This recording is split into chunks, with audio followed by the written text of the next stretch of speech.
کہہ تو دیتے ہیں وہابی کہ جی نبی کے بھی دو ہاتھ اور ہمارے بھی دو ہاتھ، نعوذ باللہ۔ نبی علیہ السلام سپیشی میں انسان ہے، مرتبے میں نہیں۔ آپ کے ہاتھ کی ادھر اور ہمارے ہاتھ کی ادھر۔ بخاری مسلم میں ہے کہ جابر بن عبداللہ کہتے ہیں کہ صلح حدیبیہ کے موقع پر جب پانی کی قلت ہوئی تو مختلف جگہ سے پانی جمع کر کے بمشکل ایک پیالہ آپ کو پیش کیا گیا، آپ نے اپنی مبارک انگلیاں اس میں داخل کی تو پانی کے چشمے پھوٹے اور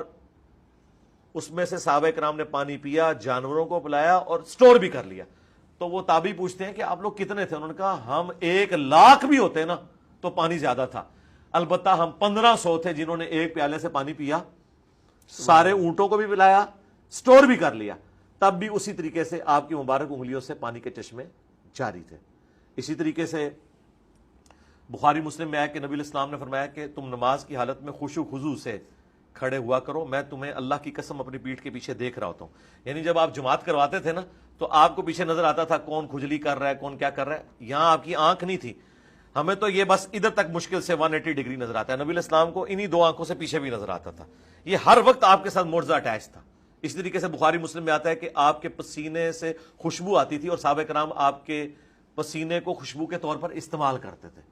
تو اب پسینے میں سے تو بدبو آتی ہے، لیکن نبی علیہ السلام کا یہ معجزہ تھا کہ آپ کے مبارک پسینے سے خوشبو آتی تھی۔ اسی طریقے سے آپ صلی اللہ علیہ وآلہ وسلم کے بارے میں حضرت اسماء بنت ابی بکر نے ایک کالا جبہ، کسروانی طیالسی کالا جبہ نکالا پرشین امپائر کا، اور کہا کہ یہ وہ جبہ ہے جو نبی علیہ السلام پہنا کرتے تھے اور ہم اس کا دھون مریضوں کو شفا کے لیے پلاتے ہیں۔ اسی طریقے سے بخاری شریف میں آتا ہے کہ ام سلمہ نے نبی علیہ السلام کا ایک بال مبارک نکالا اور کہا کہ یہ نبی علیہ السلام کا وہ بال مبارک ہے، جب ہمارے محلے میں کوئی بیمار ہو جاتا ہے تو وہ برتن بھجوا دیتا ہے، میں اسے گھول کے دیتی ہوں، وہ پی لیتا ہے تو شفا ہو جاتی ہے۔ تو نبی علیہ السلام کی تبرکات کی شفا آپ کی وفات کے بعد بھی اسی طریقے سے جاری ہے۔ لیکن اگر آپ لوگ جعلی بال مبارک بنا کے، جعلی نقش نالین بنا کے لکڑی کے اوپر اور اس طریقے سے زیارت کروا کے اس میں ٹکٹ لگا کے کریں گے تو ہم کہیں گے کہ ہم لوگ پھر نبی کے نام کو بیچ ہی رہے ہیں نا۔ نبی علیہ السلام کی تو یہ تعلیمات تو نہیں تھی کہ آپ نے یہ کچھ کرنا شروع کر دینا ہے۔ اسی طریقے سے بخاری مسلم میں ہے کہ صحابہ کرام نبی علیہ السلام کے وضو کا پانی نیچے نہیں گرنے دیتے تھے، اس کو اپنے جسم کے اوپر ملتے تھے۔ بخاری مسلم میں ہے نبی صلی اللہ علیہ وآلہ وسلم نے حجۃ الوداع کے موقع پر جب حلق کروایا تو آپ نے ابو طلحہ کو بال دیے اور کہا کہ صحابہ کرام میں انہیں تقسیم کر دو۔